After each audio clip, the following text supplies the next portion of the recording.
공역에서 중국 전투기가 미국 정찰기에 90m 가까이 근접 비행해 양국 군용기가 대치하는 상황이 빚어졌습니다. 중국은 유사시에 대비해 북중 접경 지역의 군사력을 강화하고 있습니다. 한반도를 둘러싼 미중 신경전 집중 조명합니다. 박근혜 전 대통령 선고를 실시간으로 볼 수 있게 됐습니다. 사회적 관심이 집중된 재판의 1, 2심 선고를 TV로 생중계하는 것이 허용됐습니다. 민주당 송영길, 손혜원 의원이 위안부 피해자 고 김군자 할머니 빈소에서 엄지손가락을 들고 웃으며 사진을 찍어 논란입니다. 두 의원은 즉각 사과했습니다. 카페베네 등 토종 커피 전문점을 성공시키며 커피왕으로 불렸던 강훈 대표가 숨진 채 발견됐습니다. 경영난에 시달렸다는데 프랜차이즈 업계의 명함을 취재했습니다. 탈북 방송인 임지연 씨 지인을 단독으로 인터뷰했습니다. 돈을 빌려달라는 등 돈 이야기를 자주 했다고 말했습니다. 돈이 없어서 집세도 빌렸다고 하면서 이제 100만 원이 필요하다고. 회사 실적 악화에도 파업을 결의한 현대차 노조. 동호회 모임이라며 근로자 240명이 골프장을 통째로 빌려 단체 골프 대회를 열었습니다. 여기 다 동호회야. 말 그대로 동호회야. 현장 포착했습니다. 여고생들을 상습 성추행한 것도 모자라 만취 막말 수업을 한 교사도 있습니다. 피해 여고생은 50여 명에 달합니다. 단독 보도 이어갑니다. 시청자 여러분 안녕하십니까? TV조선 9시 종합뉴스의 전은책입니다. 오늘 정말 덥습니다. 그런데 날씨 탓인지 요즘 이상한 말이나 행동을 하는 정치인들 부쩍 많아졌습니다. 오늘은 송영길, 손혜원 두 의원이 위안부 피해자 고 김군자 할머니 빈소에서 환하게 웃으며 엄지손가락을 지켜서 온 모습으로 기념사진을 찍어 구설에 올랐습니다. 잠깐의 감정에 취했던 저희 부족함에 진심으로 사과드린다. 두 의원은 사과했습니다만 그 사진은 도저히 이해하기 어렵습니다. 한을 풀지 못하고 떠난 할머니의 죽음이 조금이라도 안타까웠다면 어떻게 그런 행동을 할 수 있을까요? 그래서 경솔한 짓이라고 꾸짖고 싶지도 않습니다. 다들 제 정치인이 아니다. 어느 시민의 글이 마음에 와 닿습니다.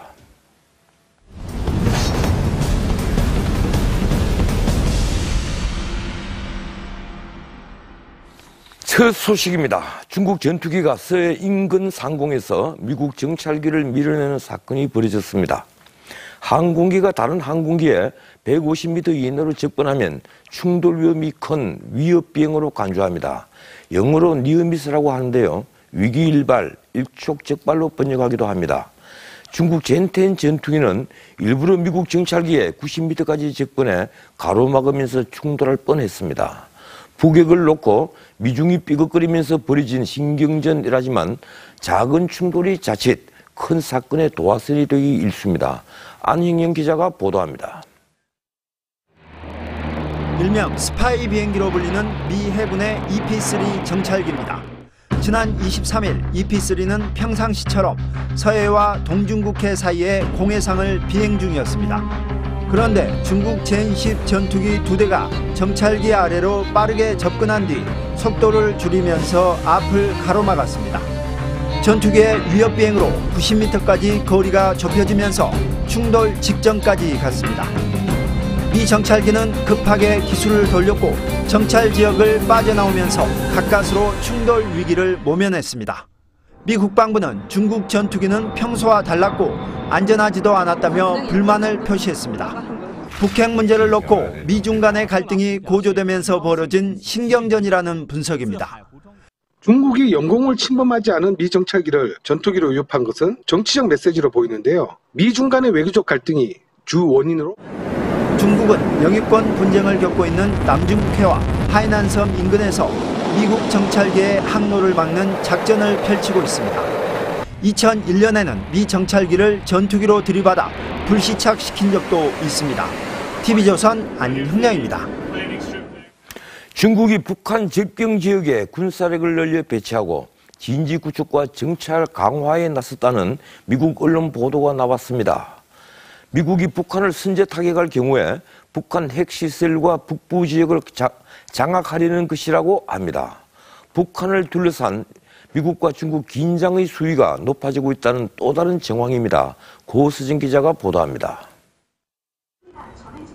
미국 월스트리트저널은 현지 시간 24일 중국이 약 1416km에 이르는 북한 접경지대에서 대대적인 군조직 정비와 군사 훈련에 나섰다고 보도했습니다.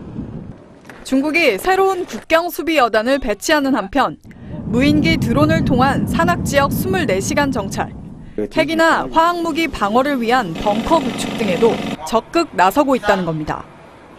이 신문은 중국의 동북부 지역 군사력 강화는 북핵 개발과 ICBM 등 탄도미사일 발사로 미국의 군사적 대응 가능성이 커지는 가운데 나왔다고 진단했습니다.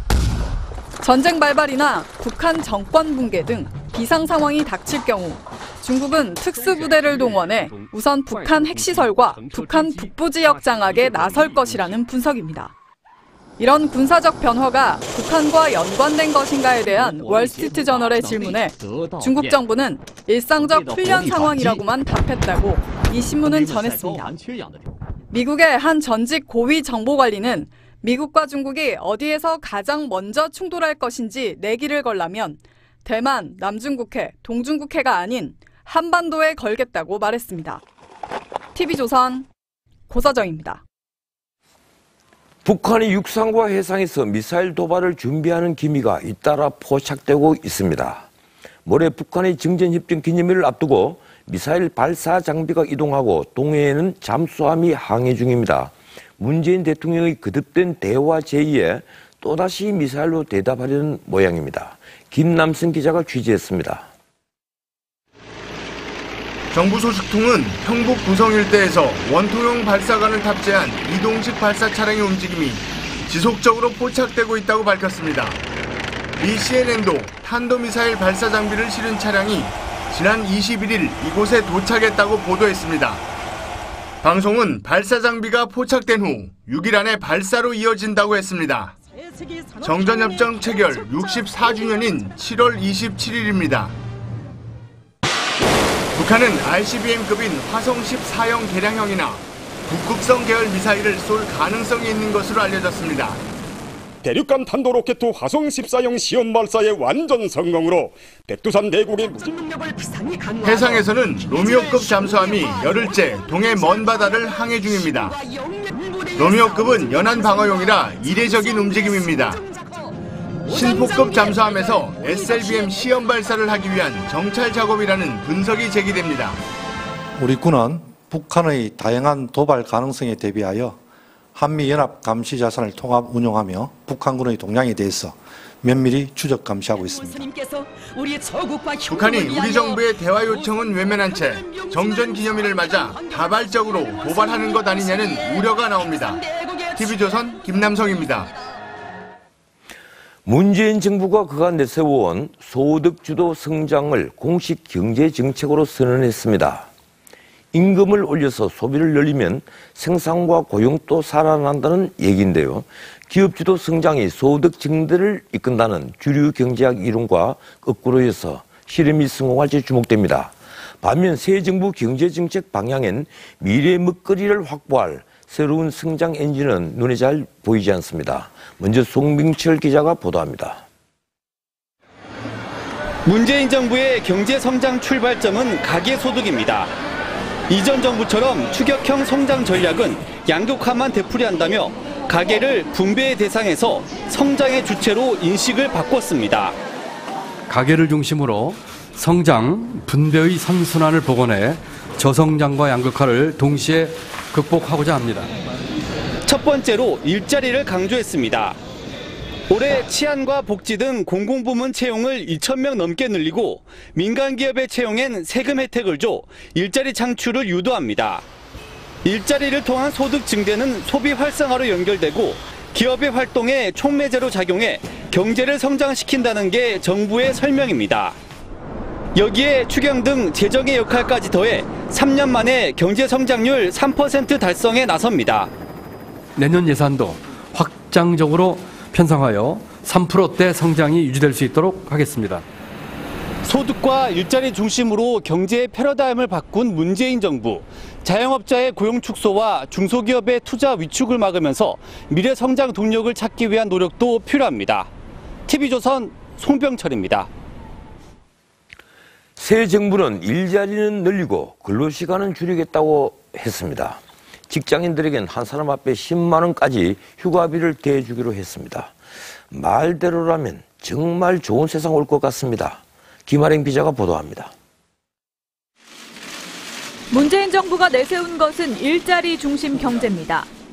브리핑에서 일자리를 무려 12번이나 언급했습니다.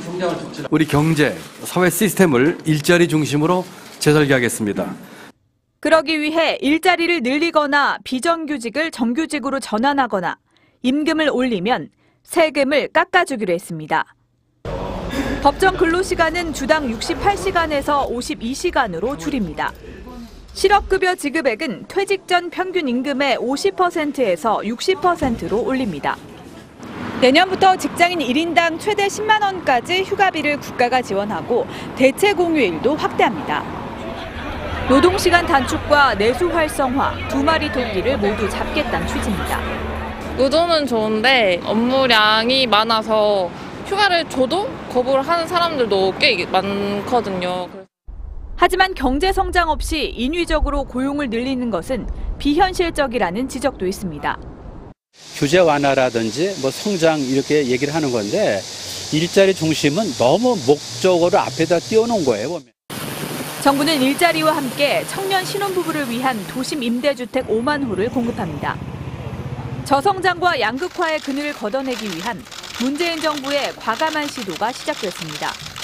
TV조선 김하림입니다. 오늘 검찰총장 임명식 등 이 뉴스를 오윤주 앵커가 전해드리겠습니다. 네, 박근혜 전 대통령이나 이재용 부회장의 선고 장면을 실시간으로 볼 수 있게 됐습니다. 국민 관심이 집중된 재판의 1, 2심 선고는 TV 생중계가 허용된 건데요. 자유한국당은 인권 침해라며 반발했습니다. 한송원 기자입니다. 대법원이 다음 달 1일부터 재판장이 허락하는 경우 1, 2심 주요 재판 선고의 생중계를 허용하기로 결정했습니다. 그동안 법원 내부 규칙 때문에 대법원 선고를 제외하고는 생중계가 불가능했습니다. 이에 따라 다음 달 중순에 있는 이재용 삼성전자 부회장 선고부터 박근혜 전 대통령, 최순실 씨의 선고 장면도 집에서 지켜볼 수 있게 됐습니다. 하지만 연예인 사건과 같이 단순히 관심이 많다고 해서 선고 생중계가 허용되지는 않습니다. 공공의 이익이 있는 경우에 시행하는 것으로 단순히 세간의 관심이 높다는 이유만으로 허용되지는 않을 것입니다. 자유한국당은 선고 공판의 TV 생중계는 피고인의 인권을 침해하는 일이라며 반발했습니다. 한마디로 사법 포퓰리즘으로 흐를 수 있다 이렇게 봅니다.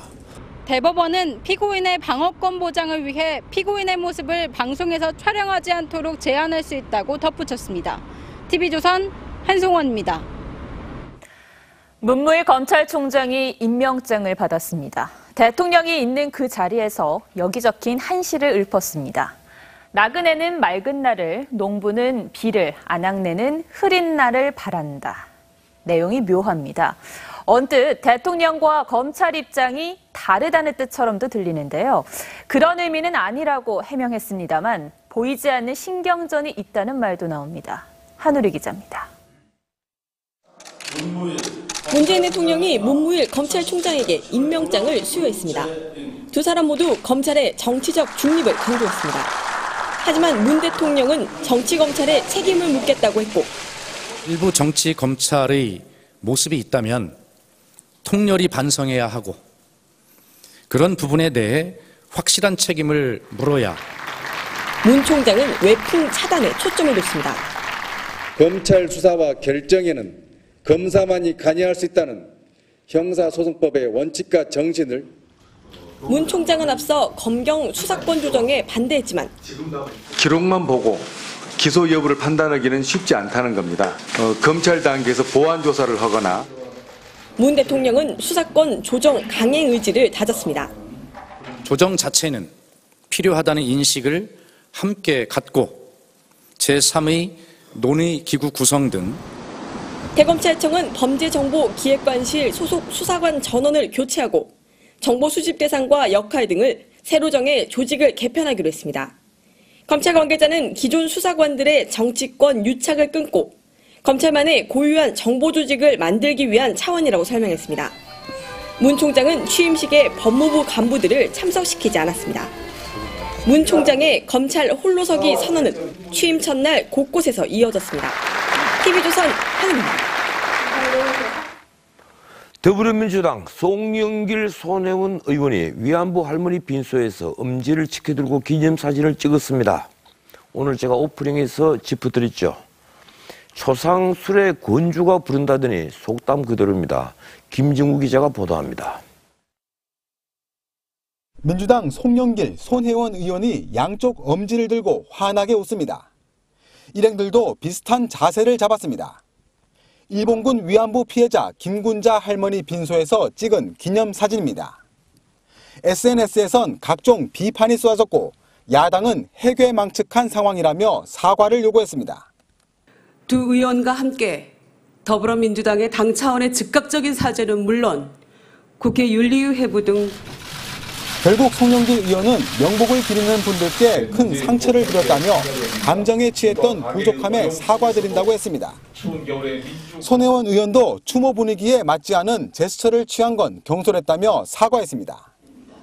국민의당 이원주 의원은 과거 아르바이트 월급을 떼고도 고발하지 않은 경험담을 공동체 의식으로 소개해 구설에 올랐습니다. 사장님이 같이 살아야 저도 산다 이런 생각에서 떼었지만 노동청에 고발하지 않았습니다. 우리 사회에 이런 어떤 공동체 의식이 같이 이재명 성남시장 등 여권 인사들은 노동자에게 임금은 생명이라며 반박했습니다. TV조선 김종우입니다.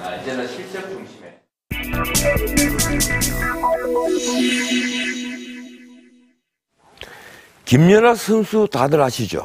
이 대통령 행사 사무관왕을 달성했습니다.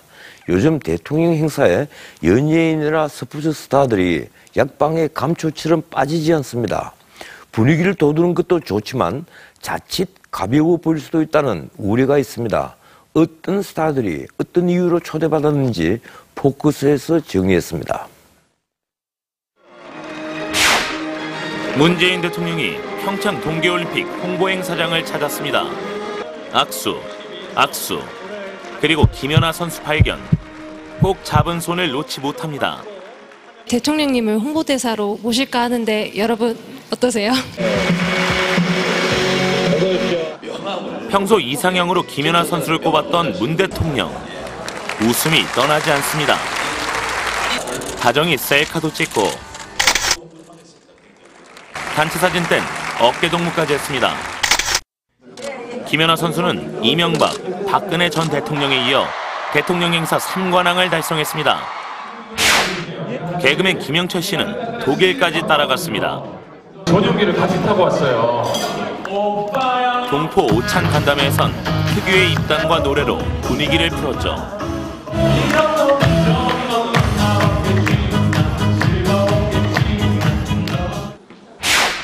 유독 훤칠한 인물이 눈에 띄죠. 대통령의 소방서 방문을 함께한 배우 유지태 씨입니다.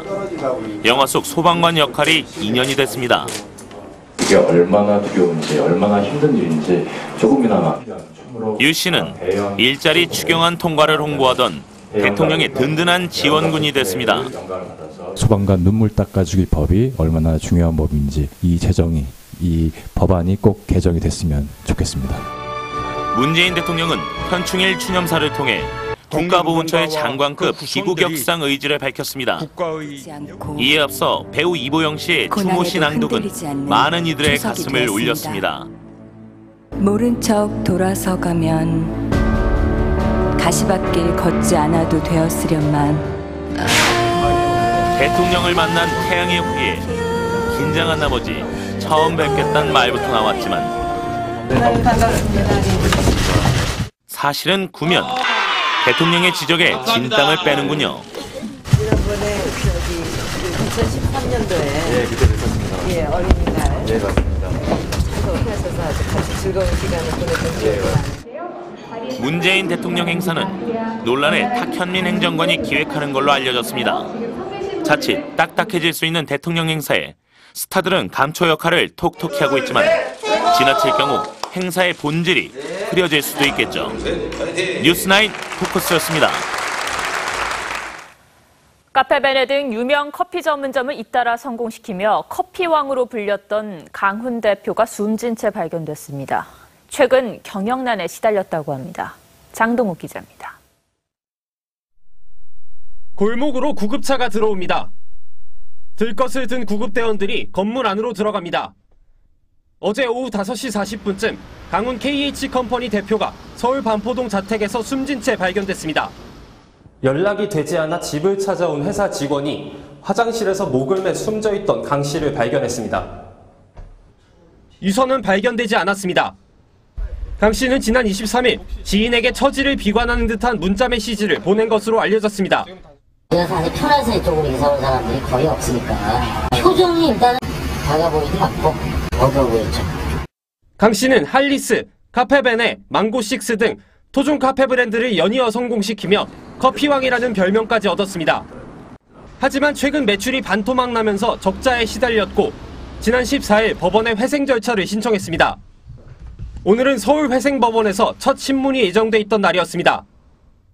첫 신문이 아니었는데 대표님한테 전화 언제?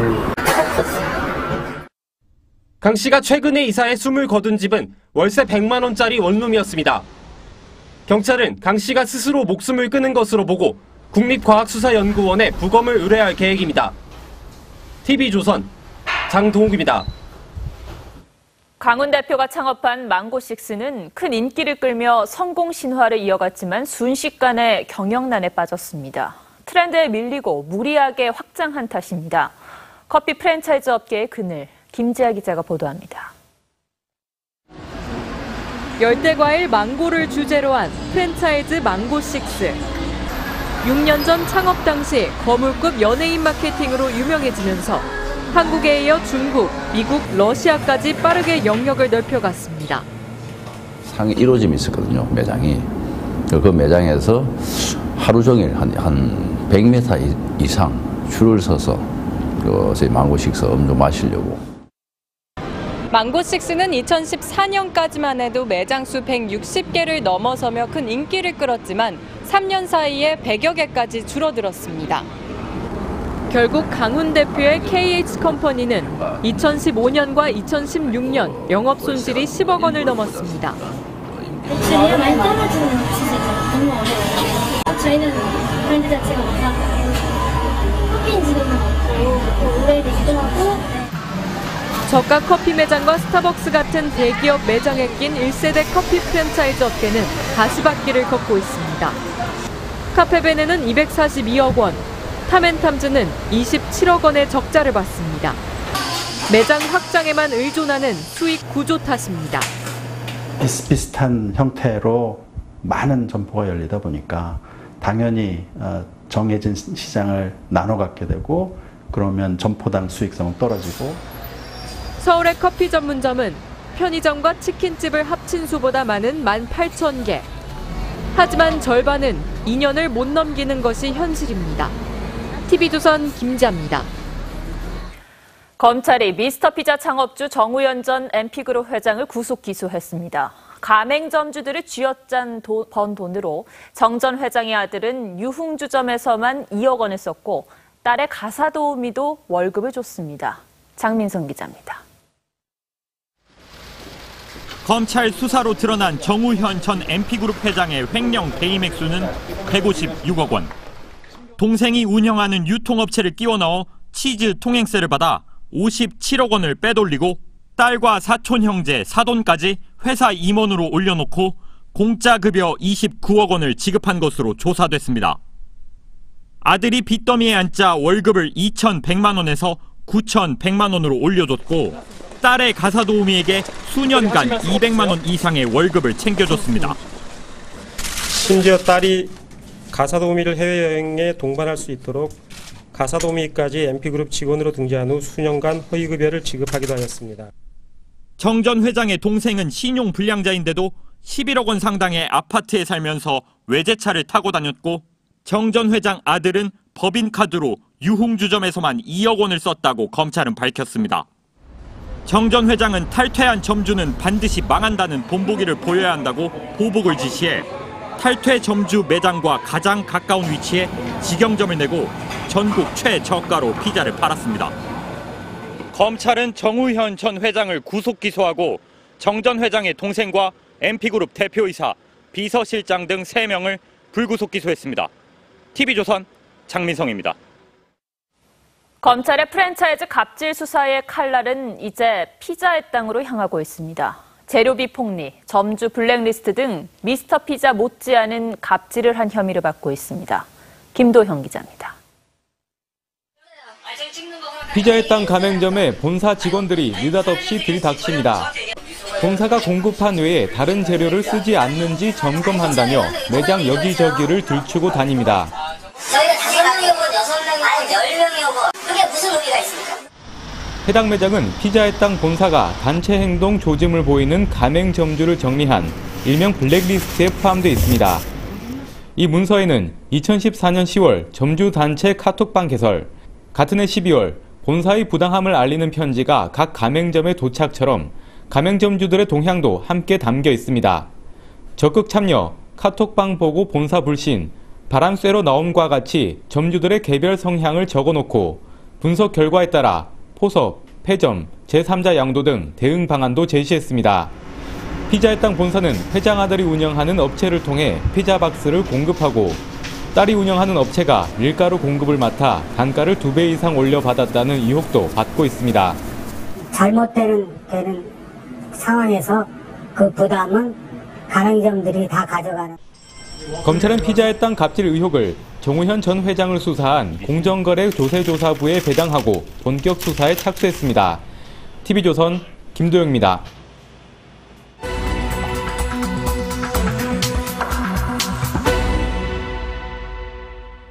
예, 방금 갑질 뉴스 들으셨죠? 이 현대자동차 그리고 현대자동차 노조 이 둘 중에 누가 더 갑일까요? 이 뉴스 들으시고 시청자 여러분들께서 판단해 보시길 바랍니다. 현대자동차 근로자 240명이 파업을 앞두고 골프장을 한낮을 통째로 세내서 골프 대회를 연다고 해서 논란이 됐었습니다. 주변에 걱정스러운 시선이 없지 않았지만 대회를 강행했습니다. 적어도 3,600만 원 넘는 비용을 치른 것으로 보입니다. 현장을 장용국 기자가 다녀왔습니다. 이제 막 동이 트기 시작한 이른 새벽, 경주의 한 골프장에 차량이 줄지어 들어옵니다. 모두 현대차입니다. 현대차 근로자 골프 동호회 회원들이 골프 대회를 위해 모였습니다. 일반 다른 분들은 몇 시부터 돼 있어요? 12시부터입니다. 현대차 근로자 골프 동호회 회원 240명은 비가 오는 궂은 날씨에도 이곳 골프장을 통째로 빌려 골프 대회를 진행했습니다. 골프카트 수십 대가 대기하고 참가자들은 60개 팀이 27개월에서 3개조로 나눠 골프를 시작했습니다. 노조 창립 휴일을 맞아 매년 해오던 동호회 차원의 대회입니다. 이거는 말 그대로 동호회야. 말 그대로 동호회야. 최근 노조의 파업 결의와는 무관한 행사라는 설명입니다. 한 달 전에 예약을 하고 그 전에 묵은지게 몇 개월 정도가 스탠바이 다 된 거예요. 행사 비용은 정가를 기준으로 식사비를 제외하더라도 4,920만 원입니다. 단체 할인을 받더라도 3,600만 원 정도의 비용을 지불해야 한다고 골프업계 관계자는 전했습니다. 현대자동차 노조가 처우 개선을 요구하며 파업을 결의한 상황과는 어울리지 않는 동호회 비용입니다. TV조선 장용욱입니다. 현대자동차 노조원 자격은 정직원으로 엄격히 제한되어 있습니다. 그래서 똑같은 일을 해도 임금을 절반만 받는 비정규직 동료의 그늘을 말하는 사람도 많습니다. 노조는 해마다 임금 인상과 복지 확대 혜택을 독점하고 있습니다. 계속해서 이일주 기자입니다. 현대자동차 비정규직은 엄격히 말하면 사내하청 노동자입니다. 외환위기를 겪으며 대규모 감원을 경험한 회사와 노조가 여차하면 줄일 수 있는 완충지대로 만든 인원입니다. 현대차 정직원과 거의 똑같은 일을 하지만 임금은 훨씬 뒤집니다. 1차는 60% 수준 정도고요. 2차는 1차에 대한 한 60% 정도 수준 될 거예요. 한 3,200 이 정도밖에 못 받을걸요. 현대차 노조는 비정규직을 방치한 채 정직원만을 대상으로 매년 평균 5.1% 임금 상승을 관철시켜 왔습니다. 근속자 해외여행, 현대판 음서라고 비판받는 가족 특별 채용 같은 복지 혜택도 누렸습니다. 2005년엔 노조 전현직 간부가 채용 비리에 연루되기도 했습니다. 비정규직 처우 개선이 노사 협상 요구 조건에 포함된 적은 있지만 마지막 순간 정규직 임금 인상만 관철시키고 비정규직 처우 개선은 사라졌습니다. 노동조합의 사회적 책임 의식을 갖고 오히려 그 하청 협력업체에 대한 노동자들의 상생을 위한 교섭이 되고 있지 않다라는 소식을 접하게 되면서는 아쉬움이. 올해 또 파업을 결의한 현대차 노조 조합원의 평균 연봉은 잔업과 특근 수당을 포함해 약 9,400만 원으로 이미 국내 최고 수준입니다. TV조선 이일주입니다. 정작 현대자동차는 안팎에서 판매량이 급감하면서 위기를 맞고 있습니다. 사드 보복 여파로 중국 시장은 최악의 상황입니다. 판매량이 절반으로 뚝 떨어졌습니다. 이런 상황에서 노조는 기본급 인상을 포함해서 평균 3천만 원씩 더 내놓으라면서 파업을 요구했습니다. 중국 베이징에서 윤창기 기자가 보도합니다. 중국의 수도 베이징입니다. 도로에서 최근 출시되고 있는 신형 현대자동차를 찾기가 쉽지 않습니다.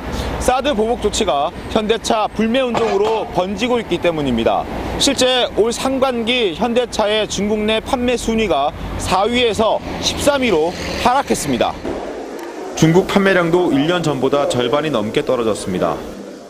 比如说在去年的同期呢，我们店的月销量基本上是在150到160台，那现在呢，我们基本呢是在70、80台左右。 고전은 미국에서도 이어지면서 현대 기아차의 해외 판매는 5년 전 수준으로 후퇴했습니다. 내수 역시 현대 기아차는 지난해보다 판매량이 줄었습니다. 이런 실적에도 노조의 임단협 요구안은 공세적입니다. 노조는 기본급 7.18% 인상, 전년 수익의 30% 성과급 지급, 정년 65세로 연장을 주장하고 있습니다. 또 해고자 원직 복직, 상여금 50% 인상과 장기 근속자 해외여행 1회 추가를 요구했습니다.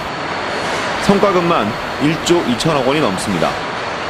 현대차 직원의 평균 연봉은 9,400만 원으로 세계 1위 자동차 회사인 토요타보다 1,000만 원 이상 많습니다. 앞서 현대차는 지난해 20여 차례의 파업에 따른 공장 가동 중지로 3조 원의 손실을 냈습니다. 중국 베이징에서 TV조선 윤창기입니다. 최저임금 인상이 일자리를 줄였습니다. 100년 역사를 지닌 경방의 면방 공장이 베트남으로 떠납니다. 안 그래도 가라앉은 섬유 산업의 최저임금 인상까지 악재가 겹쳤기 때문입니다. 황민지 기자가 보도합니다. 지난 1919년 창립된 국내 첫 상장기업 경방. 국내 섬유 산업을 이끈 1세대 기업으로 국내 산업과 재계의 핵심적인 역할을 해왔습니다. 그런데 지난 24일 경방은 광주에 있는 면사 공장 절반을 베트남으로 이전하기로 결정했습니다. 내년부터 시간당 7,530원으로 오르는 최저임금을 더 이상 감내하기 어렵다고 판단했기 때문입니다. 공장 이전에는 약 200억 원이 들지만 한국의 10분의 1 수준인 베트남의 인건비를 감안하면 이익이라는 것입니다. 남는 직원 150여 명의 고용 피해가 우려됩니다. 맏형격인 경방 공장의 해외 이전으로 국내 면방업계에선 엑소더스가 과속화될 것으로 내다보고 있습니다. 섬유산업 중 방직업종은 화학섬유에 비해 수작업이 많아 인건비 비중이 높아 비용 충격에 취약합니다. 임금이 상대적으로 다른 전자나 자동차 같은 데 비해서 약하니까요. 많이 차지하고 또 근로자들이 급여 수준도 좀 낮은 편이고. 방직협회는 내년 최저임금이 오르면 인건비가 13% 상승해 8개 회원사가 약 270억 원 영업적자를 낼 것으로 예상했습니다. TV조선 황윤진입니다.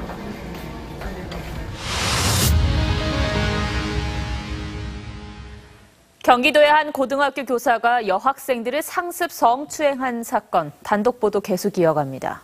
이 사건의 피해 학생이 50명을 넘었습니다. 또 술을 마신 뒤 수업을 하는가 하면 막말을 한 교사도 있습니다. 김승동 기자입니다. 경찰은 지난달 이 학교 학생들을 전수조사했습니다. 조사 결과 2015년부터 최근까지 성추행 피해를 주장하는 학생은 50명이 넘은 것으로 확인됐습니다.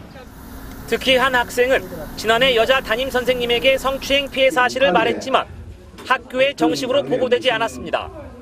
상대방을 터치하거나 이래서 접촉을 하는 그런 나쁜 습관이 있어서 그 선생님은 자기한테도 그래 하니까 혹시 다음번에 또 그런 일이 있거나 그러면 선생님한테 얘기를 하고.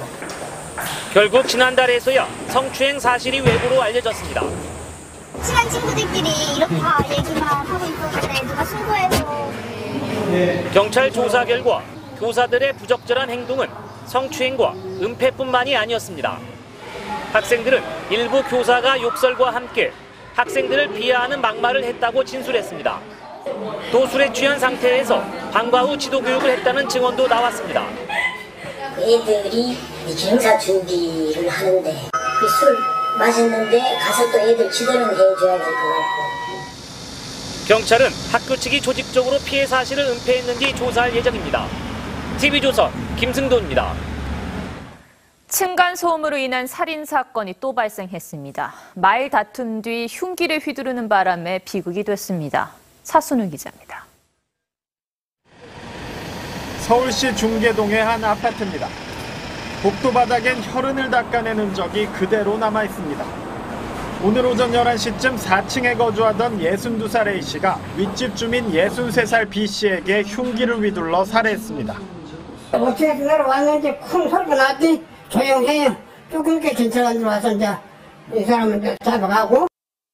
두 사람은 최근 2달 동안 층간소음 문제로 수차례 다툼을 벌였던 것으로 알려졌습니다. A씨는 범행 직후 경찰에 직접 신고했습니다. A씨는 소음에 항의하고 관리사무소에도 얘기해봤지만 소음이 그치지 않았다고 경찰에 진술한 것으로 알려졌습니다. 술을 마신 A씨는 인터폰으로 B씨를 불러 집에 있던 과도를 휘두른 것으로 드러났습니다. 경찰은 A씨에 대해 살인 혐의로 구속영장을 신청할 방침입니다. 오늘 같은 경우는 여기는 당신이 내려와라. 만나서 얘기하자. 이렇게 된 것 같아요. 지난 5월 강원도 춘천에서도 층간소음 문제로 윗집 주민에게 흉기를 휘둘러 한 명이 죽고 한 명이 크게 다치는 등 층간소음이 부른 살인이 끊이지 않고 있습니다. TV조선 차순우입니다. 얼마 전 재입국한 임지현 씨가 평소 지인들에게 돈을 빌려달라는 말을 자주 했던 것으로 드러났습니다. 재입국 경위에 돈 문제가 엮여 있을 가능성이 커 보입니다. 홍현주 기자입니다. 임지현 씨의 하나원 동기이자 함께 방송에 출연했던 A씨는 지난 2월 임 씨가 생활고를 호소하며 돈을 빌려달라고 요청했다고 말합니다.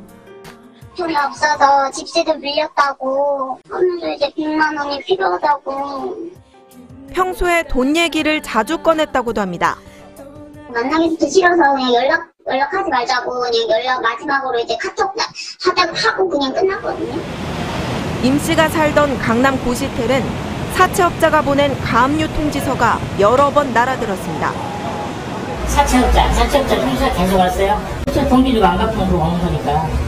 채권 추심업체에 넘어갈 때는. 지난 2월엔 지인과 카카오톡 대화를 통해 탈북 과정에서 위장 결혼한 남편이 돈을 빼돌렸다고 말했고 지인은 중국에 가서 소송을 해야 한다고 조언했습니다. 2달 뒤 임 씨는 중국으로 출국했습니다. 경찰은 임 씨가 돈 문제를 해결하러 중국에 갔다 납치됐거나 생활고에 염증을 느끼고 자진 입국했을 가능성을 모두 염두에 두고 있습니다. 또 일각에서 제기된 간첩설도 수사한다는 계획입니다. TV조선 홍현주입니다. 오늘 무척 더웠죠. 오늘 서울 올여름 들어 가장 더웠습니다. 정말이지 푹푹 찌는 듯 했습니다. 그런데 영세 상인들에겐 폭염이 더 모진 듯합니다.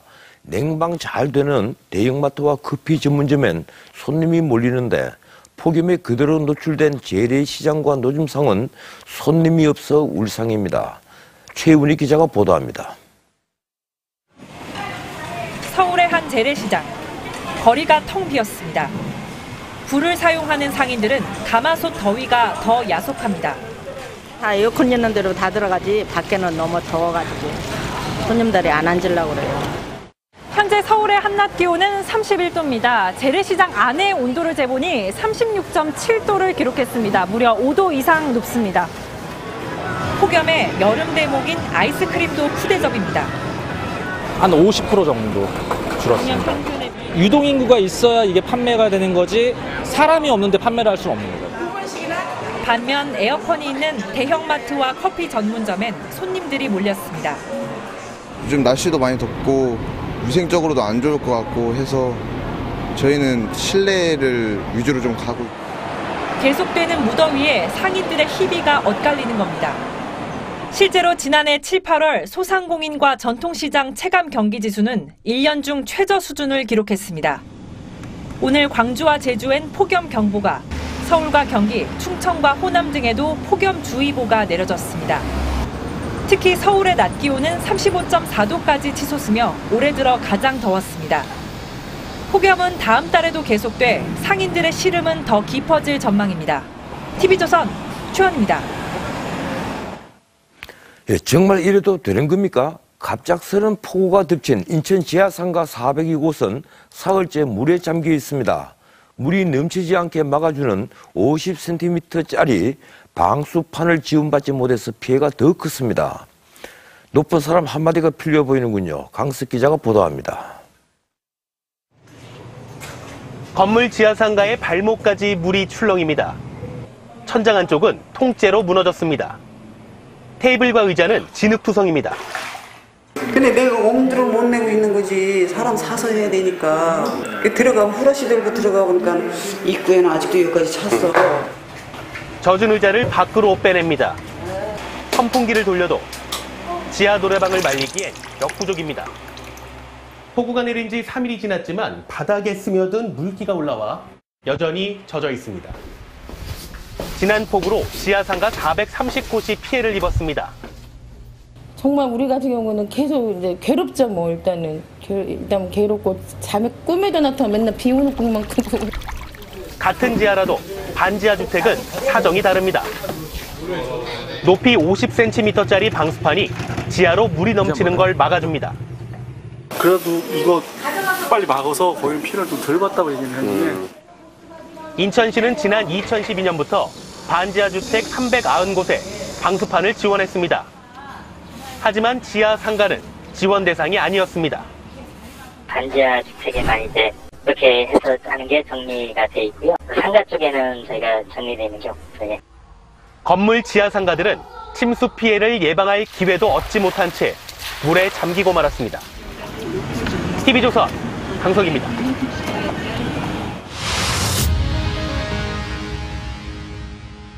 예, 조합원 아파트. 이 설립도 쉽고 추진도 쉽지만 사고도 많습니다. 이 조합원 아파트라는 것은 조합원들을 모집하고 계약금 받아서 추진하는 아파트를 말합니다. 청약 통장이 필요 없고 전매 제한도 없어서 요즘 관심 갖는 분들이 또 부쩍 늘어났습니다. 하지만 땅도 확보 안 한 채 조합원을 모으는 곳도 있어서 조심하셔야겠습니다. 이상배 기자가 현장을 다녀왔습니다. 아파트 모델하우스에 각종 홍보물이 붙어 있습니다. 조합원들이 땅을 사서 짓는 지역주택 조합아파트입니다. 해당 지역의 토지 사용 승낙서를 대부분 받았다고 강조합니다. 지구단위 조사하는 거고요. 우리가 이제 요게 지금 저희 사업 진행 과정이거든요. 25%의 토지 사용 승낙서 내는 계약서입니다. 현장을 찾아가 봤습니다. 아파트 부지는 모두 48,790제곱미터, 땅 주인은 13명입니다. 이 가운데 상당 부분을 가지고 있는 A씨는 토지 사용 승낙서를 쓴 적이 없다고 말합니다. 참 안 판단하는데 뭘 그래 맘대로 그렇게 설계를 끊나? 주인의 의견을 듣고 나서 그걸 그것을 받으면 될 거 아니야. 부동산 중개업자들도 땅 주인들과 계약이 잘 이루어지지 않고 있다고 말합니다. 지금 만나보지도 애초에 시작도 안 하고 그 옆에 땅이 안 한다고 그러는데 거기부터 초과라고 댕길 수가 없잖아. 조합이 땅을 끝내 확보하지 못하면 사업을 제대로 진행하기 어렵습니다. 오래된 부동산들은 그 절대 소개 안 해요. 복비 이랬다 그러면 코필 일 있어요. 실제로 춘천에서 545세대를 모았던 조합 아파트는 땅을 60%밖에 확보하지 못해 사업이 무산됐습니다. 조합원 한 명에 2,600만 원씩 모두 95억 원에 이르는 계약금도 함께 날아가 버렸습니다. 불면증의 위험에 너무 시달리다 보니까 서민 입장에서 그게 너무 큰 돈이니까. 문제는 피해가 발생하기 전까지는 관계당국이 손을 쓸 방법이 없다는 겁니다. 지금 단계로 저희가 행정조치 할 만한 사항은 없는 걸로 판단돼서 지금 보고 있는 상황입니다. 전문가들은 토지 매매 계약서 등을 반드시 확인하라고 당부합니다. 그 토지 확보가 단순한 동의서 수준인지 매매 계약인지를 확인해야 되고 최근 10년 동안 지역주택조합 150여 곳 중 입주가 완료된 건 23%입니다. TV조선 이상배입니다. 기초생활수급자인 80대 노인이 110만 원을 기부했습니다. 보이는 액수보다도 담긴 마음이 참 큰 돈입니다. 숨진 아내가 모은 돈인데 이웃을 도와주라는 유언을 남겼다고 합니다. 할아버지는 형편이 어렵지만 그 유언을 지켰습니다. 하동원 기자입니다. 서랍에서 노란 보따리를 꺼냅니다. 100만 원짜리 수표와 만 원권 지폐, 그리고 10원짜리 동전도 한 꾸러미가 나옵니다. 요즘 이런 돈이 없거든요. 옛날 돈. 2년 전 숨진 아내가 30년 동안 모은 돈입니다. 아내는 당뇨 합병증과 암투병을 하면서도 이웃을 도와달라고 유언을 남겼습니다. 내가 이 세상에서 죽더라도 그 돈을 내카마 더 아프고 외로운 사람한테 좀 도와주라. 88살 최식만 할아버지는 기초생활수급자입니다. 방광암을 앓고 있어 한 달 수급비 50만 원으로는 살기도 빠듯합니다. 돈의 유혹도 있었지만 60년 세월을 함께한 아내가 남긴 돈은 손을 대지 않았습니다. 이놈도 써야 돼 싶고 또 우리 할머니 딱 생각했기네. 그 사진을 딱 보고 내가 못 쓰겠어요. 최 할아버지가 기부한 110만 원은 난치병 학생 돕기에 전액 사용됩니다. 생활하기에도 부족한데 이런 돈들을 차곡차곡 모으신 돈이기 때문에 이제 한 10억 이상의 가치가 있다라고 좀 저희는 생각은 들고요. 최 할아버지는 자신의 사후에는 마지막 남은 재산인 월세 보증금 220만 원도 기부하기로 약속했습니다. 오늘 약속을 다 지키시기에 마음 크게 먹고 행복하기 바라요. TV조선 하동훈입니다.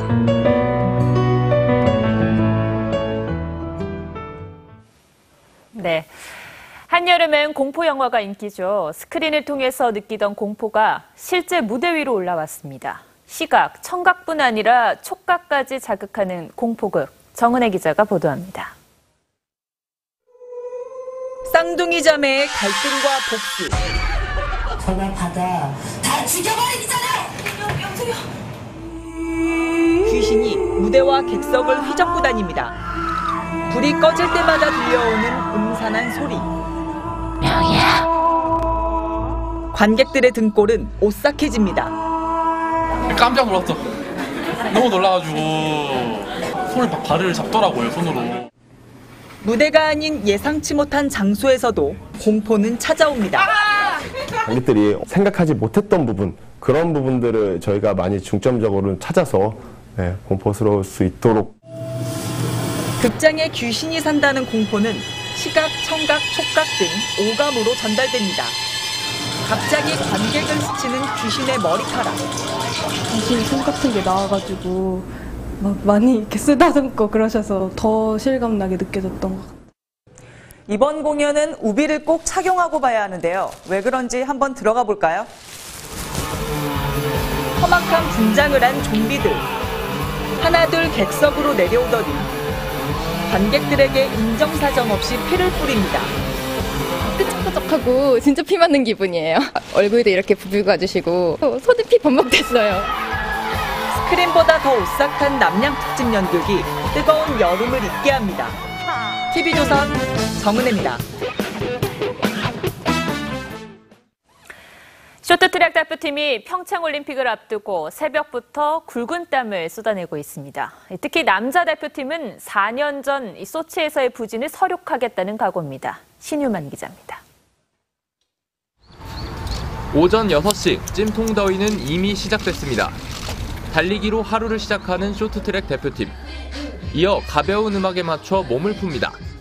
신선한 아침 공기를 한껏 마신 뒤에는 본격적인 체력 훈련이 예고돼 있습니다. 숨 돌릴 틈도 없이 이어지는 강도 높은 웨이트 트레이닝과 자세 훈련. 훈련 기구들은 선수들의 땀으로 흥건합니다. 우리 여자 대표팀은 이번 평창올림픽에서 전 종목 메달을 노리고 있습니다. 그 가운데 3000m 계주는 가장 애착이 가는 종목입니다. 다 같이 웃을 수 있는 유일한 종목이다 보니까 정말 1등하고 싶고. 지난 소치올림픽에서 메달을 하나도 따지 못했던 남자 대표팀은 도끼가 제대로 들어있습니다. 소치올림픽의 소력을 풀어서 다시 한번 이제 한국 쇼트트랙의 최강의 힘을 보일 수 있도록 하겠습니다. 돌고 또 돌고.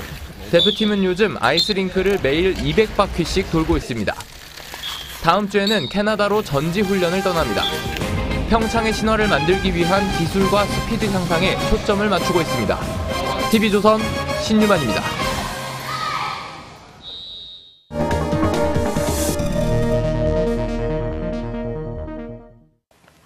문무일세 검찰총장이 오늘 임명장을 받았습니다. 문 총장 아마 기쁘기보다 마음이 무거웠을 겁니다. 문재인 대통령이 검찰 개혁을 화두로 삼고 있기 때문입니다. 그래서인지 임명장 수유식에서도 묘한 긴장감이 흘렀습니다.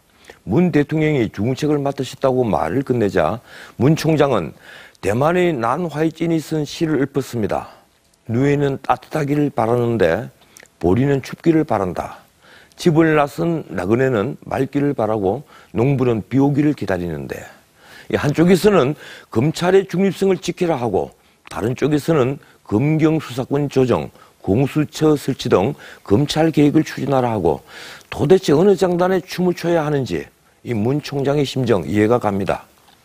청와대 사람들은 문 총장의 한시를 기특하게 여겼을까요? 괘씸하다고 느꼈을까요?